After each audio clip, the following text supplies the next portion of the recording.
It's like a frog meeting a snake and waiting for the snake to eat him.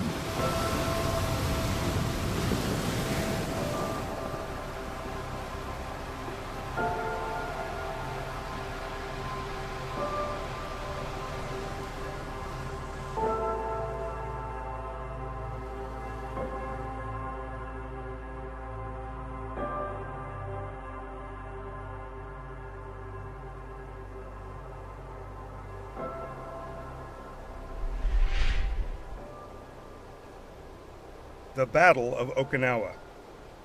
Americans know it as the Typhoon of Steel. The Japanese called it Tetsu no Ame, the Rain of Steel.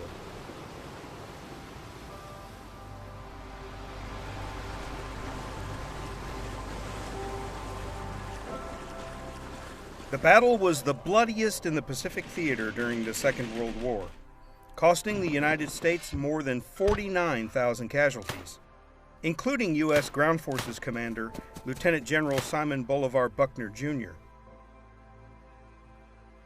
The Japanese losses were even greater, with over 110,000 killed. Local Okinawans suffered the greatest, with an estimated 150,000 killed. Between 1 April and 22 June 1945, American sailors, soldiers, Marines, and airmen battled against determined Japanese troops in subterranean networks, kamikazes from the air, and suicide naval attacks in what would be considered a precursor to the concept of multi-domain operations, or MDO. American planners predicted that the Japanese would fight fiercely for Okinawa, and indeed they did. The Japanese forces needed to hold Okinawa long enough for Japan to mobilize its defense of the mainland. The Americans needed to seize Okinawa in preparation for the planned assault on Japan. U.S. forces would succeed, but only after weeks of fighting the costliest battle of the Pacific War.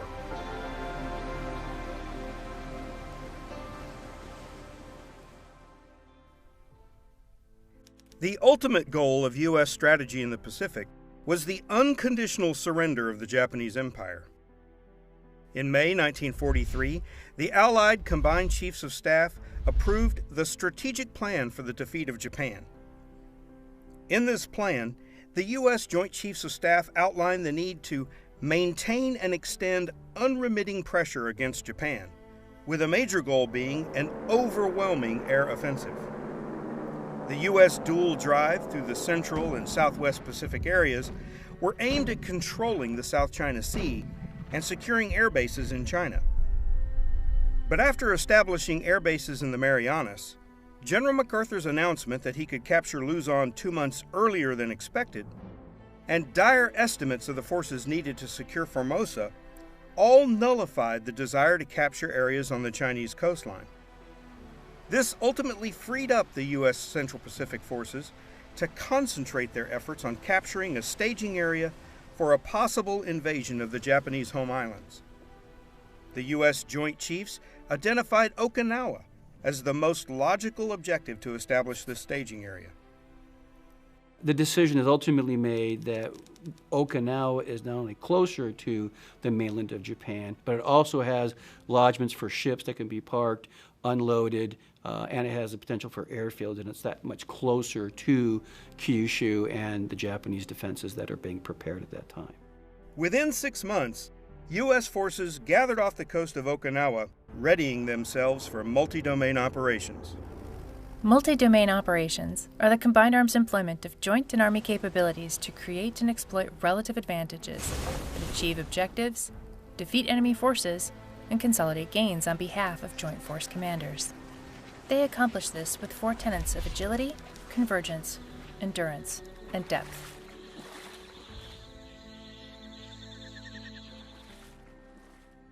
The U.S. invasion of Okinawa occurred in 3 phases.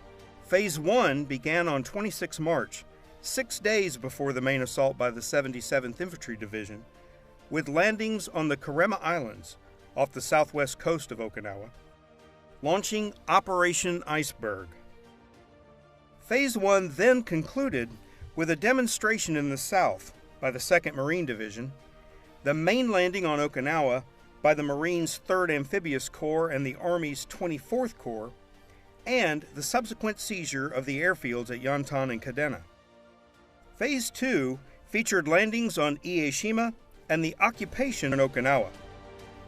Phase 3 involved the seizure of nearby islands. The main landing on Okinawa on 1 April was the largest amphibious assault in the Pacific theater during the Second World War. On L-Day, 10th Army landed on the Hagashi beaches and began to cut the island in two. With a lack of opposition on the shores, 10th Army seized the Phase 1 objectives of Kadena and Yantan airfields within hours of landing. This permitted U.S. Commanding General Lieutenant General Simon Bolivar Buckner, Jr. to start Phase 2, the seizure of all of Okinawa. The 7th Infantry Division, for example, crossed the island quickly and made it all the way to Hill 165, known as Castle Hill. Planners estimated it would take 10 days to achieve this objective. It had taken only a few hours. Weak opposition and rapid gains encouraged U.S. Commanding General Lieutenant General Simon Bolivar Buckner, Jr. to proceed immediately with Phase 2 of the plan, the seizure of Okinawa. The 6th Marine Division advanced up the Ishikawa Isthmus and by 7 April had sealed off the Motobu Peninsula. By 13 April, the 2nd Battalion, 22nd Marine Regiment reached Hedo Point at the northernmost tip of the island. The Marines had contained the bulk of the Japanese forces in the north. Opposition in the south increased as American soldiers advanced into the interior of the island. The Japanese 32nd Army defended Okinawa. Formed in March 1944 and commanded by Lieutenant General Mitsuda Ushijima, the Army's primary goal was to defend Okinawa and delay the Americans' advance to the Japanese mainland. Throughout the latter part of 1944 and into 1945, Imperial Japanese Headquarters, or IJHQ, constituted and reinforced the 32nd Army on the island. The 32nd controlled 6 airfields on Okinawa and nearby Ieshima. IJHQ estimated that the United States would advance on the home islands through the Philippines, Formosa, or Okinawa. Japanese planners immediately marshaled ground forces toward each location in hopes of delaying the U.S. advance. Within months, the 32nd Army on Okinawa grew in strength from approximately 14,000 to about 110,000 troops. The main combat units were the 24th Division, a heavy division with organic artillery and 3 infantry regiments, each with 3 battalions. The 62nd Division, a light division with 2 brigades, each with 5 infantry battalions but no artillery. The 44th Independent Mixed Brigade, and the 27th Tank Regiment. The Okinawa Naval Base Force was also attached to 32nd Army. The Naval Base Force had 1 torpedo boat squadron, 1 midget submarine unit, and various coastal defense, engineer, signal, supply, and transportation units normally used to support naval vessels in and around Okinawa. The Army also conscripted local Okinawans for combat and non-combat roles. Male students aged 14 and older were organized into Blood and Iron for the Emperor duty units and trained for guerrilla warfare. The Japanese were ready to defend the island. Initially, General Ushijima intended to defend Okinawa's beaches against Allied amphibious landings. After learning from their experiences on other Pacific islands, IJHQ urged him to reconsider. Imperial leadership understood Okinawa's strategic value lay in delaying the Americans from reaching the other home islands. One of the narratives that tends to get overlooked in the Pacific War, and I think it's an important one, The United States Navy has been conducting a submarine campaign since December 7th, 1941. It's an unrestricted naval campaign. And they have done a masterful job of sinking the Japanese merchant fleet. With losing some of his promised reinforcements to submarine attacks, Ushijima concluded that the smaller 32nd Army could not defeat the 10th Army on or near the beaches, but it could lure American forces into more advantageous terrain and a prepared, deliberate defense. Ushijima defended fortified positions in the hills and valleys of southern Okinawa. Colonel Hiromichi Yahara, Ushijima's senior operations officer, described the strategy as attritional, aimed at delaying U.S. forces and inflicting maximum losses in men and materiel. Holding the Okinawa fortress as long as possible would give the Imperial Japanese Army more time to fortify the home islands and prepare for the expected U.S. invasion. The Imperial Japanese soldier was fighting for the emperor, and his life had no meaning outside of that of the emperor, and he was willing to die in defense of the emperor and the chrysanthemum throne. There's a fundamental difference in the motivation between a Japanese soldier and an American soldier / Marine in how he viewed the worth of his life. For the average Japanese soldier, he's not going home, and he knows he's not going home. Ushijima selected the southern half of the island's caves and ridges to defend in depth.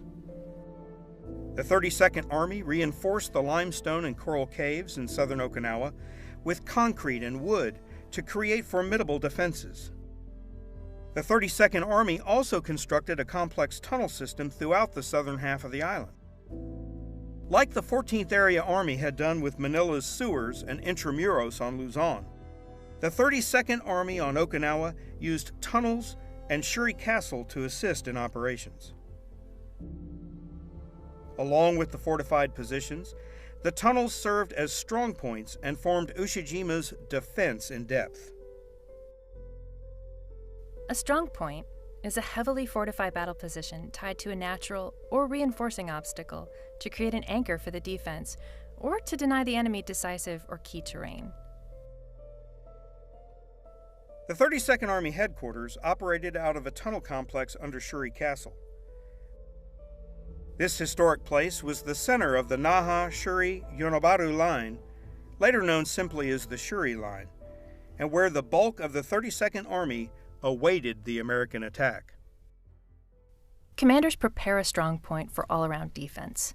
Commanders establish a strong point when anticipating enemy actions that will temporarily isolate a defending force that is retaining terrain critical to the overall defense. The Shuri Line was a defense in depth.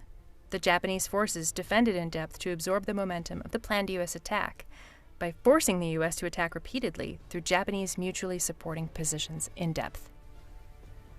In a defense in depth, defending units are arrayed in successive layers of battle positions along likely enemy avenues of approach.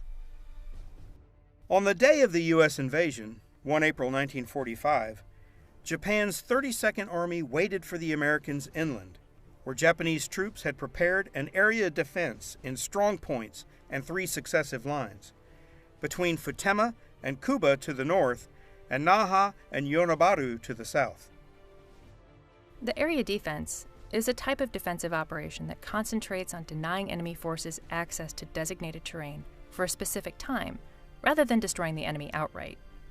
The focus of an area defense is on retaining terrain where the bulk of a defending force positions itself in mutually supporting, prepared positions. Units maintain their positions and control terrain between the enemy forces and the terrain they desire. Units, at all echelons, can conduct an area defense.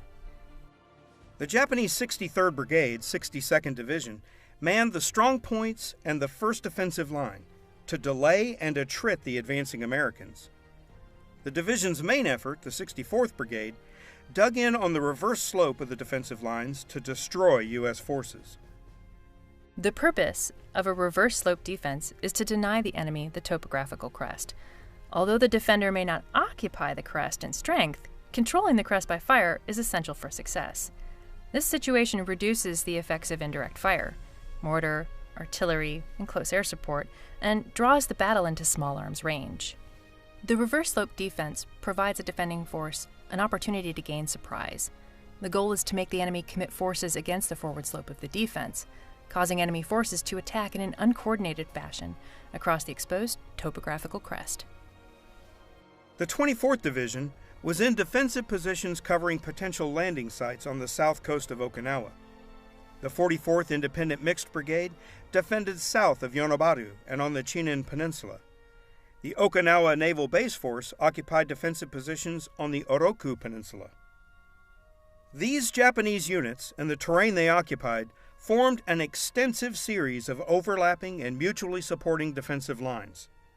Each area was filled with thousands of bunkers, blockhouses, pillboxes, fortified caves, and tunnels. The defending Japanese forces used subterranean systems to protect critical assets, develop covert programs, and maintain a form of initiative against the more powerful U.S. forces. They also used subterranean locations for command and control, defensive networks, operations, storage, production, and protection. If the Americans were going to secure Okinawa, they needed to defeat the determined and dug-in 32nd Army.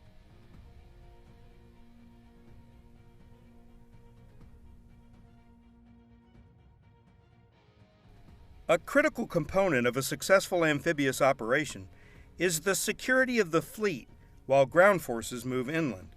The United States Navy, for its efforts, is not only providing air support for ground forces in terms of close air support and those applications, as well as naval surface fire support. The United States Navy is also providing air cover in terms of kamikaze protection. Unfortunately, the longer the amphibious support element must remain on station and in harm's way, the longer the combat forces of the fleet must be in position, engaged in the task of covering that element. There is no other support. The Japanese Army and Navy and Air Force is stretched at this point.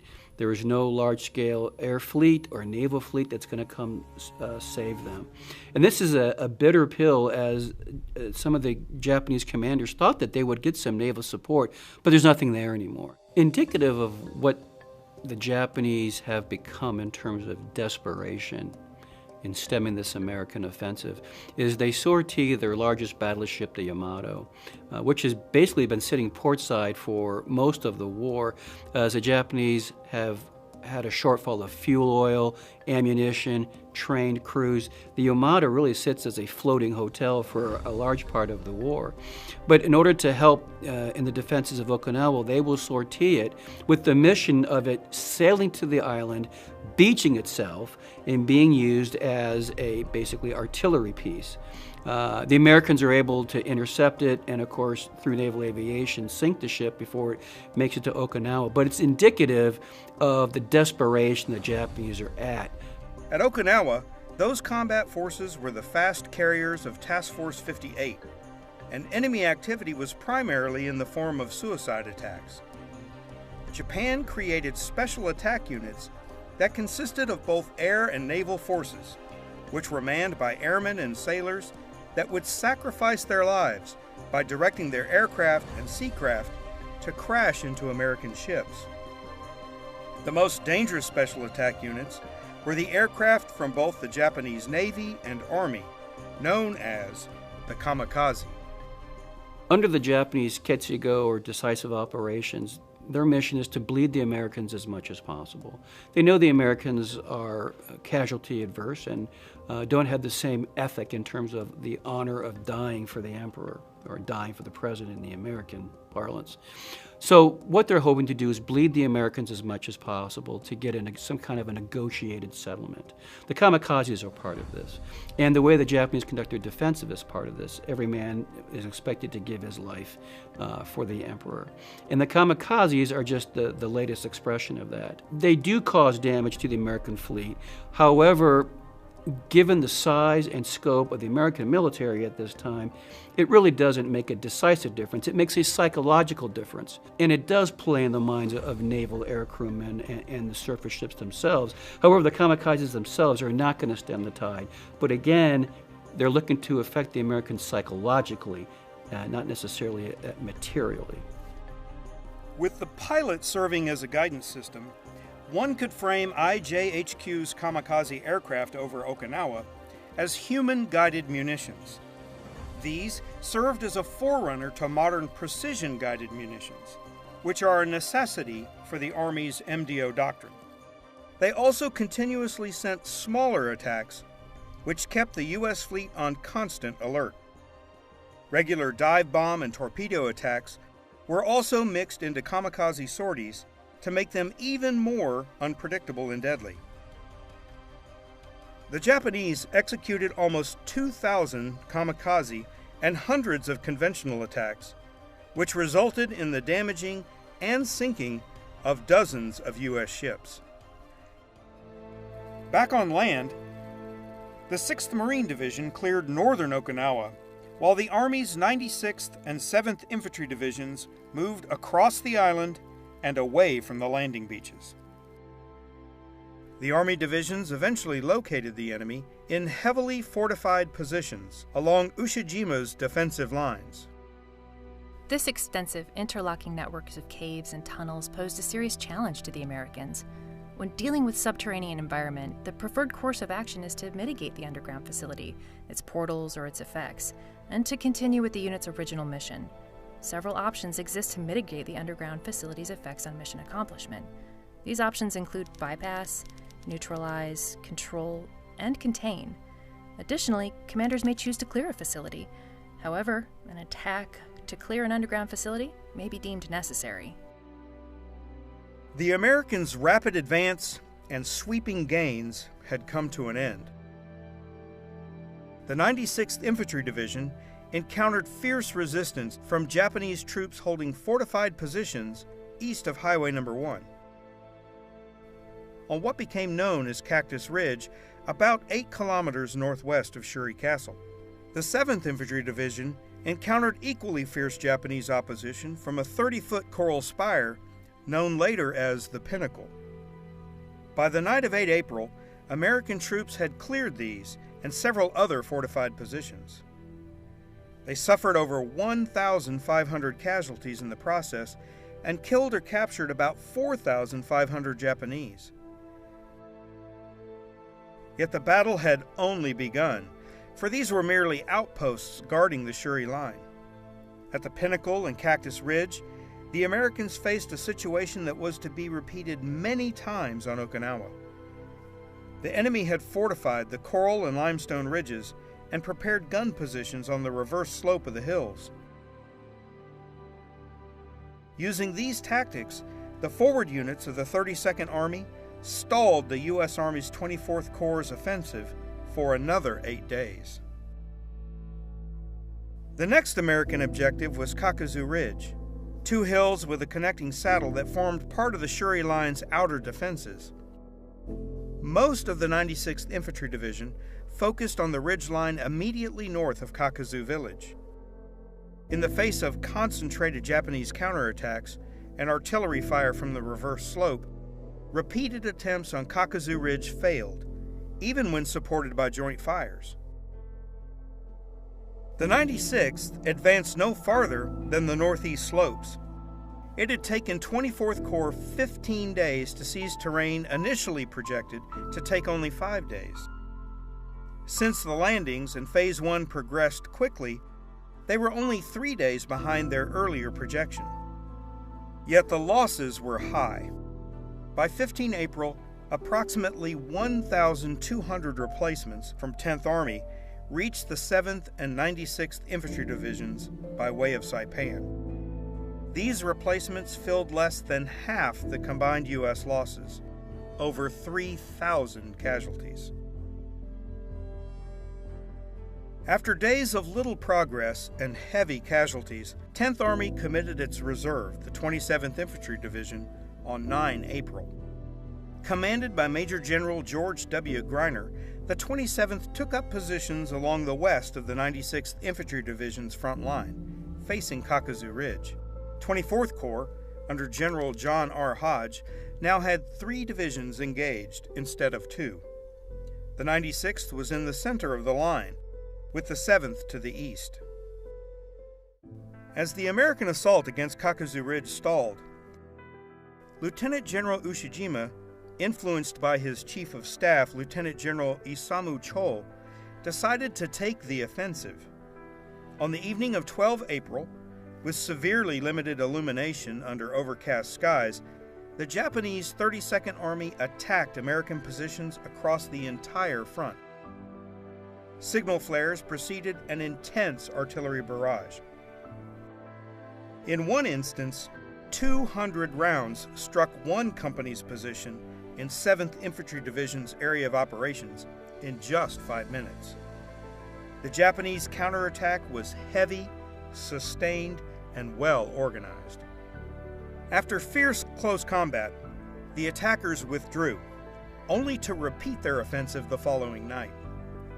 The Americans were able to repulse the attacks and employ a hasty defense after naval illumination fires finally exposed the Japanese counterattacking forces. These attacks cost the Japanese over 1,600 killed and 4 captured. The 32nd Army's failed counterattacks led the staff to conclude that the Americans were vulnerable to night infiltration tactics, but superior American firepower made any Japanese offensive operation too costly. Therefore, the Japanese reverted to their defensive strategy. At dawn on 16 April, General Andrew Bruce's 77th Division began landing on the island of Ieshima off the northwest coast of Okinawa. Originally, the capture of Ieshima and the capture of the northern part of Okinawa was scheduled for Phase 2 of the operation, but the Marines' rapid progress in the north encouraged General Buckner to merge Phases 1 and 2. Ieshima, like Karamas in the south, contained an additional airfield that could be used to support the assault on Okinawa and future strikes against the Japanese homeland. The Japanese had recognized Ieshima's value and fortified the island between January and March 1945, using approximately 2,000 Japanese troops and hundreds of civilian laborers. The 77th began their amphibious assault on Ieshima using the same techniques previously perfected in the Pacific Theater. Battleships, cruisers, destroyers, and other fire support ships targeted the beaches, and aircraft attacked with bombs, rockets, and napalm. Unlike the landings on Okinawa, the Japanese defended some of the beaches on Ieshima, and the Americans met increasing resistance as they advanced on the island. General Bruce requested reinforcements in an attempt to seize the island as quickly as possible, but 10th Army could not provide any. As the rest of 24th Corps was assaulting Kakuzu Ridge, the 77th was on its own. The Japanese on Ieshima fought the Americans for every piece of the island. After several days of heavy fighting, the 77th finally secured Ieshima on 21 April. They suffered over 1,000 casualties, including the loss of renowned war correspondent Ernie Pyle, who was killed by enemy machine gun fire on 18 April while on his way to the front.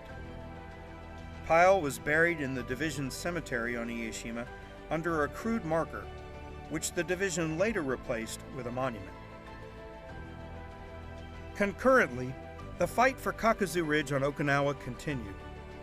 Following the failed Japanese counterattack and subsequent withdrawal to their next defensive line, General Hodge planned to break through the enemy's defenses around Shuri Castle. He envisioned his troops seizing the low valley and highway extending across the island between Yanabaru and Naha. For this, the 27th Infantry Division served as the supporting effort and attacked into Machinado on 18 April. Minutes after 1600 on 18 April, concealed by artillery smoke, Company G, 106th Infantry Regiment crossed the estuary in engineer assault boats. The company scaled the cliffs on the other side and cleared the Japanese fighting positions. By midnight, they had erected a 117-meter footbridge and began moving toward the Naha-Yanabaru Road. The 7th Infantry Division also supported the effort by seizing Hill 178 and then advancing down to the Naha-Yanabaru Road. The 96th Infantry Division was the main effort and advanced toward the Shuri Line. On 19 April, General Hodge initiated the offensive with a barrage of 324 artillery pieces, the largest ever in the Pacific Theater. U.S. Army artillery fired 19,000 rounds into the enemy's lines in 40 minutes.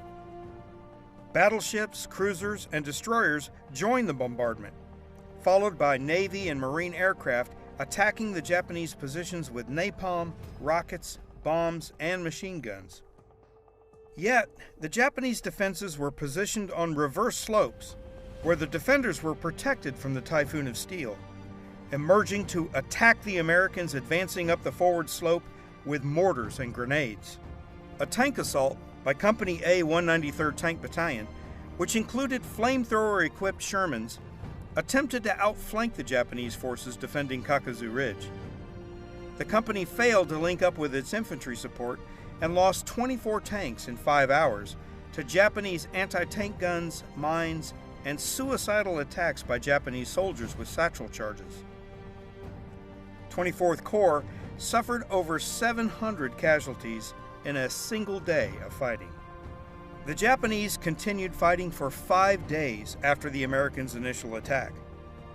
But on the evening of 23 April, General Ushijima ordered his severely degraded units to withdraw.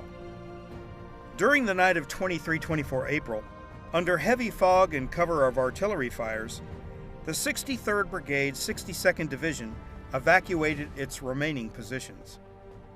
24th Corps had secured their L+15 objective line, 11 days behind schedule.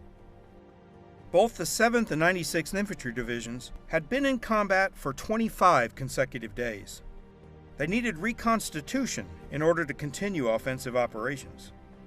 Since 3rd Amphibious Corps had largely secured northern Okinawa, the Marines were able to reinforce the offensive in the south. The 1st Marine Division relieved the 27th Infantry Division, and the 77th Infantry Division relieved the 96th. When the 6th Marine Division arrived, the 3rd Amphibious Corps took over the right flank, and 10th Army assumed command and control of current operations. Reconstitution operations are extraordinary actions that are planned and implemented to restore a unit's combat effectiveness. Reconstitution restores combat power to the levels necessary to maintain endurance and continue operations. Reconstitution is not a sustainment operation, although sustainment plays an integral part. All sustainment functions are executed during reconstitution. Human resources, medical, supply, and maintenance personnel work closely with maneuver forces to rebuild combat power. Reconstitution consists of 2 major elements: reorganization and regeneration. Reorganization is an expedient cross-leveling of internal resources within an attrited unit in place to restore necessary combat effectiveness and maintain endurance.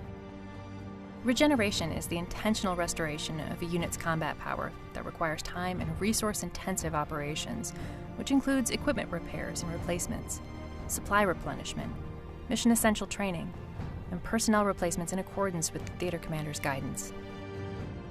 After the bloody fights at Kakuzu and Ieshima, 24th Corps was ready to renew the offensive. But as the 96th Infantry Division continued its advance south, it halted to assess the severely restricted terrain to its front. The long, sheer cliff facing the division was the Maida Escarpment, or as the Americans later called it, Hacksaw Ridge. The escarpment runs northeast to southwest, dividing southern Okinawa. Here, the Japanese had prepared complex battle positions, to include subterranean positions, to halt the American advance. A complex battle position is a defensive location designed to employ a combination of complex terrain and engineer effort, such as camouflage, concealment, cover, and deception, to protect a unit from detection and attack while denying its seizure and occupation by the enemy. A subterranean complex battle position is further defined as a complex battle position with a significant subterranean supporting infrastructure. A threat may integrate subterranean complex battle positions into their main defensive forces for an area defense. The additional subterranean component strengthens the durability of the position and limits intelligence collection from the site. Subterranean complex battle positions share many of the same characteristics of complex battle positions, with a couple of additions. These characteristics are as follows. Limited avenues of approach to a subterranean complex battle position. Avenues of approach are easily observable by the defender. 360-degree fire coverage and protection from attack. Engineer efforts, prioritizing camouflage, concealment, cover, deception measures, and counter-mobility efforts to disrupt attacks. Large logistical caches. Sanctuary from which to launch local attacks and counterattacks. Increased survivability. Concealed subterranean facilities hinder the ability of friendly forces to gather accurate damage assessments and other information.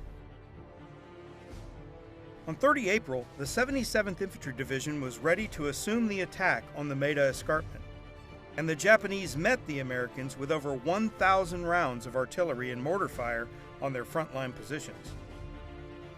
Like at Kakuzu, the 24th Corps' attack stalled. Even though the 77th made some progress in the center, the 1st Marine Division was halted in the west, and the 7th Infantry Division was stalemated in the east on Kochi Ridge. The defending 62nd Division was at half strength.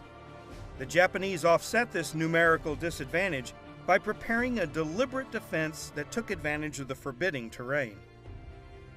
They held the high ground, compelling U.S. forces to attack uphill. Learning from weeks of tenacious fighting on Okinawa, the U.S. soldiers and Marines modified their tactics. They used heavy weapons to suppress or neutralize small areas, and then pushed a small salient into the Japanese lines. They developed new cave fighting tactics and techniques, employing artillery, tanks, and a combination of flamethrowers and explosives to destroy the enemy's complex battle positions. Despite these new tactics and techniques, U.S. forces were only able to make limited progress advancing at Hacksaw Ridge. During one of the most brutal attacks, an Army medic rescued 75 of his wounded comrades. For his actions, Corporal Desmond T. Doss, a conscientious objector, was awarded the Medal of Honor. Facing the collapse of another defensive line, the Japanese leaders disagreed on the potential courses of action. Cho advocated for a large-scale counterattack. Yahara insisted on defensive attrition. Ushijima eventually sided with Cho, convinced that a successful assault targeting American supply lines would be a decisive blow in the battle. The Japanese goal for the second counteroffensive was to destroy the 24th Corps and neutralize the U.S. Navy offshore in a series of coordinated attacks. Ushijima ordered a land attack with amphibious assaults, with simultaneous kamikaze and air attacks directed against the fleet. Over the 3rd and 4th of May, Japanese forces sank or damaged 17 ships, inflicted over 600 naval casualties, and bombed shore installations, including Yantan Airfield. On 4 May, the 32nd Army attempted amphibious assaults behind American lines. To support these assaults, Japanese artillery moved out of their caves and into the open. By doing so, they were able to conduct preparatory fires with 13,000 rounds in support. But effective American counter-battery fire destroyed nearly 60 Japanese artillery pieces. The Americans were again able to conduct a hasty defense and defeat the amphibious assault. By midnight on 5 May, Ushijima accepted the fact that his counterattack had failed. The Japanese forces had suffered massive casualties, with over 7,000 dead in a matter of hours. The air attack had also cost the Japanese the loss of 131 aircraft. With thousands of casualties and vital ammunition, artillery, and equipment expended in the disastrous counterattack, the Japanese resumed their attritional approach, just as Yahara recommended. By this point in the battle, the Americans had suffered more than 20,000 casualties. 6 weeks of nearly continuous fighting resulted in ever-increasing cases of combat fatigue.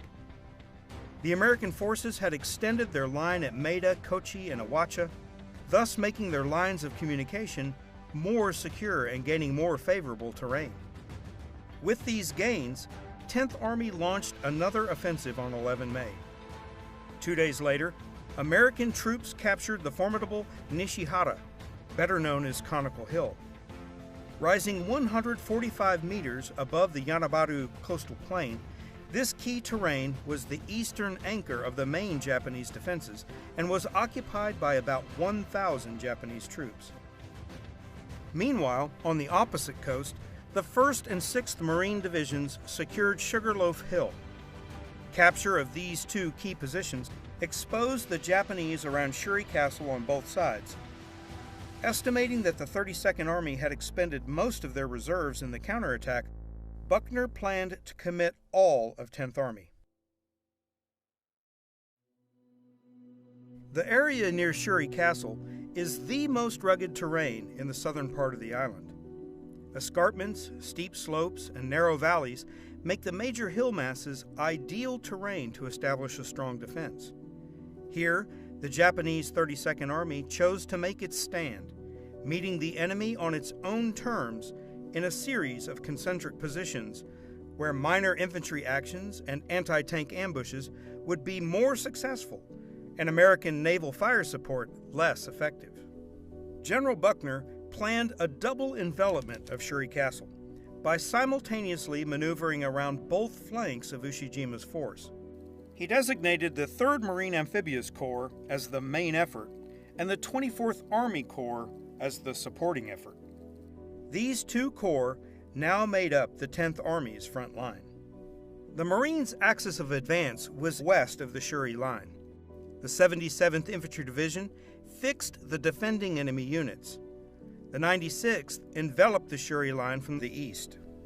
For this operation, artillery employed point fires instead of area fires. The area fires used in earlier engagements were considered to be ineffective by the Americans. The complex Japanese defensive positions required the Americans to change from attacking larger terrain features to small fighting positions. With this new approach, the 10th Army slowly yet methodically destroyed the remaining Japanese defenses of the Shuri line. Monsoon rains in May slowed the Americans' progress and turned southern Okinawa into a quagmire. The torrential rains and overcast skies also limited 10th Army's ability to observe ongoing operations from the air. Facing a double envelopment of his forces, Ushijima ordered a withdrawal. During the night, the 32nd Army evacuated its wounded and supplies, and signal units started the process of establishing the new headquarters. On 26 May, aerial observers identified large troop movements just below Shuri Castle. At first, Buckner expected the Japanese, without skilled men or adequate transportation or communications, to be hindered by the rain and poor roads, and he planned to take advantage of the retreat. But the rain and mud also affected 10th Army's offensive. The Japanese retreat, although harassed by artillery fire, was conducted with great skill at night. The 32nd Army moved nearly 30,000 personnel into its last defensive line farther south. On 28 May, patrols from the 1st Marine Division found recently abandoned positions. The next morning, the 1st Battalion, 5th Marines, occupied the heights east of the foreboding Shuri Castle and reported that it appeared undefended. Shortly afterward, the battalion occupied the fortification, which was outside the 1st Marine Division's assigned area of operations. Only frantic efforts by the commander and staff of the 77th Infantry Division prevented an American air and artillery strike on the castle, which could have resulted in a tragic friendly fire incident. The 77th then moved in to secure the rest of Shuri Castle. The Shuri line was finally in American hands. Concurrently, from 24 to 27 May, the 6th Marine Division occupied the deserted ruins of Naha, Okinawa's capital and largest city. The Americans now sought the destruction of the 32nd Army.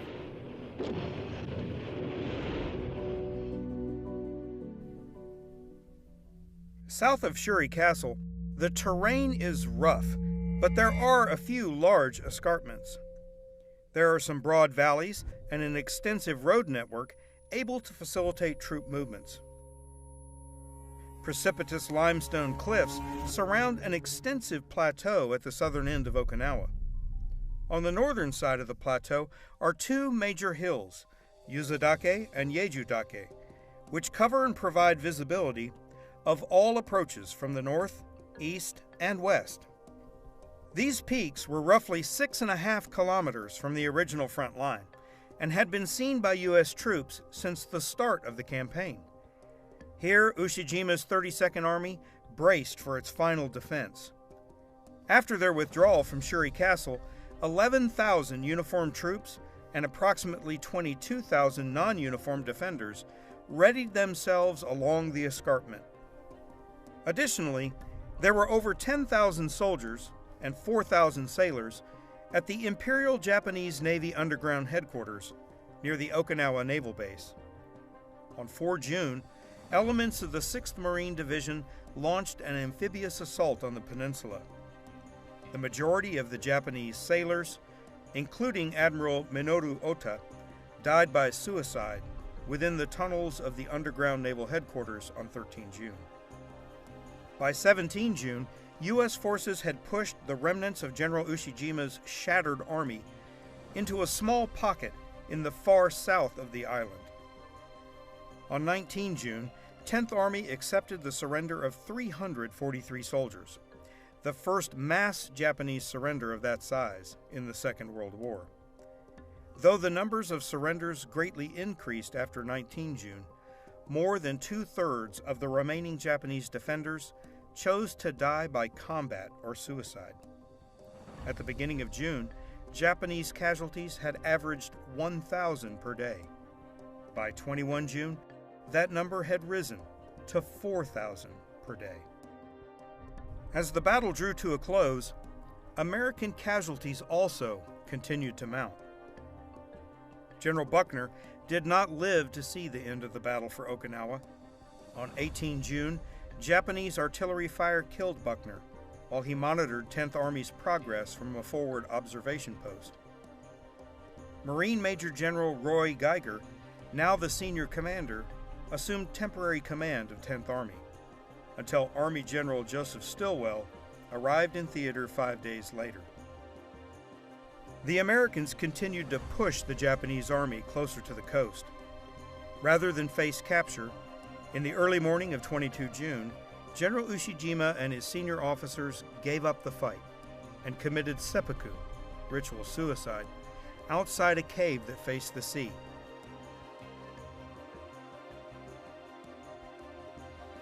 Ushijima denied Colonel Yahada's request to commit seppuku, so Yahada could tell the imperial leaders how the 32nd had defended Okinawa. That same day, 10th Army held a flag-raising ceremony to mark the end of organized resistance on Okinawa. It took 7 more days to clear out the last Japanese defenders. On 2 July, 10th Army declared Okinawa secure, 48 days longer than estimated. The official surrender ceremony was held on 7 September near Kadena Airfield. The battle for Okinawa was over. 49,000 American casualties and the brutal fighting that occurred on Okinawa gave military planners great trepidation about Operation Olympic, the planned invasion of the Japanese island of Kyushu. On Okinawa, a single Japanese army, with scarce logistics resupply, negligible air support, and limited reserves, had successfully delayed a significantly larger combined arms force with strong logistics support for nearly 3 months. Planners predicted U.S. units would have to face an even more adaptive and determined enemy defending Kyushu, and the even more important main island of Honshu.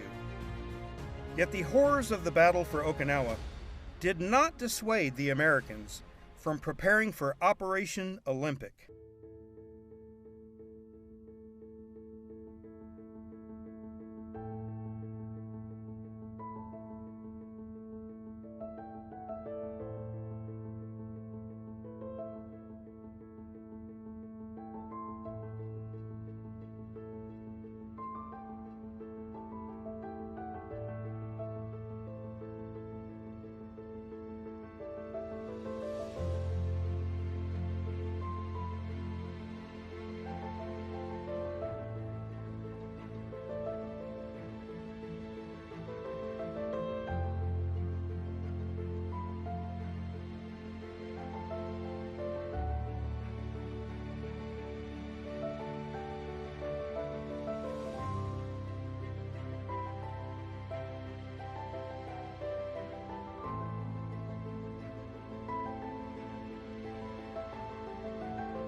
What we are trying to do here is wrest back the initiative from the enemy. We must teach the Vietnamese to out-guerrilla the guerrillas. What leads us to our rendezvous with destiny in Vietnam is our deep concern with friendly nations everywhere, whenever they face communist subversion and aggression. As they continue their fight, we also help them to build, so that they will emerge out of their present struggle a strong and independent member of the free world.